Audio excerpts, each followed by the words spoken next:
आजच्या या मुखमोर्चास उपस्थित सर्व व्यासपीठावरील मान्यवर, उपस्थित मोठ्या संख्येने माझ्या माता भगिनी आणि बंधूंनो, सर्वप्रथम मी संतोष अण्णा देशमुख यांना विनम्र अभिवादन करते। गेले काही दिवस महाराष्ट्रामध्ये संतोष अण्णा देशमुख यांच्या क्रूर आणि अमानवी हत्येचा विषय गाजतो आहे।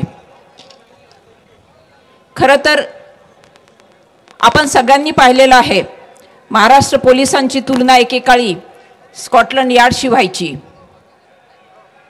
मग सुरुवातीच्या काळामध्ये बीडच्या पोलीस प्रशासनाने हा लौकिक पुसून टाकण्याचं काम केलंय की काय असं वाटण्यासारखीच परिस्थिती उद्भवली आहे।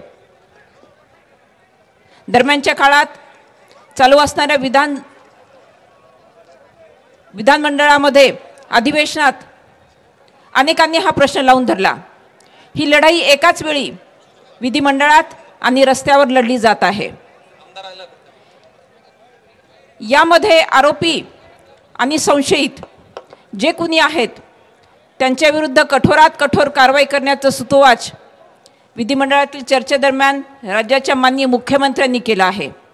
मग माझा एकच प्रश्न आहे, असं असतानाही आरोपींना पकडण्यासाठी एवढा विलंब का झाला आणि होतो आहे? यामध्ये एक लक्षात घेण्याजोगी बाब आहे की संशयित पुण्यामधूनच जेरबंद केले जात आहेत। आज व्यासपीठावर माननीय आमदार सुरेश अण्णा धस आहेत।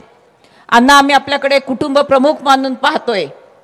यामधली एक अदृश्य कडी ही जोडली गेलीच पाहिजे की सगळे आरोपी पुण्यामधनं कसे जेरबंद होत आहेत। आणि आमचं शासन आणि प्रशासनाला या प्रसंगी एकच विचारणं आहे की या सगळ्या आरोपींना जेरबंद करून लवकरात लवकर, म्हणजे ज्याला आपण म्हणू शकू की कायद्याने दिलेली मर्यादा त्यापर्यंत न थांबता लवकरात लवकर अतिशय अचूक आणि बारकाईने तपास करून आरोपपत्र दाखल झालं पाहिजे आणि या सर्व आरोपींना कठोरात कठोर कायदेशीर कारवाई झाली पाहिजे। असं झालं तर आणि तरच या संतोष अण्णा देशमुखांच्या कुटुंबियांना न्याय मिळेल। या कुटुंबियाच्या बाबतीमध्ये देखील आपल्याला पराकोटीची संवेदनशीलता दाखवण्याची आज वेळ आलेली आहे। एका माऊलीनं आज आपलं कुंकू गमावलंय, या आजान लेकरांनी त्यांच्या डोक्यावरचं वडिलांचं छत्र गमावलंय। असं असताना या सुजान सुसंस्कृत कायद्याचं राज्य आहे असं म्हणवणाऱ्या महाराष्ट्रामधून आपल्याला त्यांना न्याय द्यावाच लागेल। धन्यवाद।